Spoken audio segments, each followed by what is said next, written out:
তারা প্রকাশ্যে জনসমুদ্রে এসে তারা বলে ইসরায়েলের যুদ্ধ বিরতিতে যাওয়া উচিত।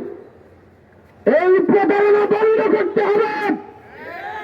পৃথিবীর মানবাধিকার সংস্থাগুলো থেকে গোটা পৃথিবীর শুধু মুসলমান নয়, বিভিন্ন রাষ্ট্রের খ্রিস্টানরা পর্যন্ত প্রতিবাদ করেছে এই জুলুম, হত্যা এবং ইসলাম মুসলমানদের বিরুদ্ধে পদক্ষেপ বন্ধ করতে হবে।